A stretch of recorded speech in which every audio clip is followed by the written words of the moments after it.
ফজরের 2 রাকাত সুন্নতের পরে ফরজের আগে জমজমের পানিতে একটি আমল করুন, সকল সমস্যার সমাধান হবে ইনশাআল্লাহ। আপনার রোগ ভালো হবে, আপনার অভাব দূর হবে, আপনার জীবনের সকল দুশ্চিন্তা দূর হবে। শুধু তাই নয়, আপনার ঘরের ভিতরে আল্লাহ পাক রব্বুল আলামিন বরকত দিবেন এবং ঘরে যারা অবাধ্য আছে তারা বাধ্য হয়ে যাবে। একটি মাত্র আমল, খুবই পাওয়ারফুল একটা আমল। আপনি যদি ফজরে 2 রাকাত সুন্নতের পরে ফরজের আগে আমলটা করতে পারেন, এই সময়টা হচ্ছে খুবই গুরুত্বপূর্ণ সময়। এই সময় দোয়া করলে আল্লাহ তাআলা দোয়া কবুল করেন। কেননা নবী সাল্লাল্লাহু আলাইহি ওয়াসাল্লাম জানিয়ে দিয়েছেন তিরমিজি শরীফের হাদিস, আদ-দুআউ লা ইউরাদ্দু বাইনাল আযানি ওয়াল ইকামা, আযান এবং ইকামতের মাঝখানে দোয়া করলে সেই দোয়া আল্লাহ তাআলা ফিরিয়ে দেন না।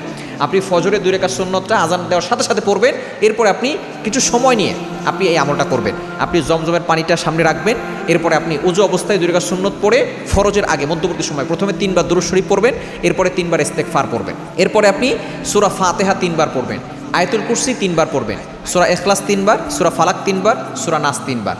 এটা পড়ে আপনি পানিতে ফু দিবেন। এরপরে ওই পানিটা ঘরের ভিতরে যারা আছে সকলে খাবেন, দেখবেন সকলে সুস্থ হবেন এবং অবাধ্য সন্তান থাকলে সন্তান বাধ্য হবে। এবং ঘরের ভিতরে আপনি একবার দিনের ভিতরে ছিটিয়ে দিবেন, দেখবেন ওই ঘরের ভিতরে আল্লাহ পাক রব্বুল আলামিন বরকত দান করবেন। সকল দুশ্মনী থেকে আল্লাহ ঘরকে হেফাজত করবেন, সকল ধরনের বালা মুসিবত থেকে আল্লাহ হেফাজত করবেন। ওই ঘরের ভিতরে আল্লাহ পাক রব্বুল আলামিন বৃষ্টির মতো রহমত বরকত নাজিল করবেন। ইয়াকিনের সাথে আপনি আমল করে দেখেন, আপনি অবশ্যই ফলাফল পাবেন ইনশাআল্লাহ।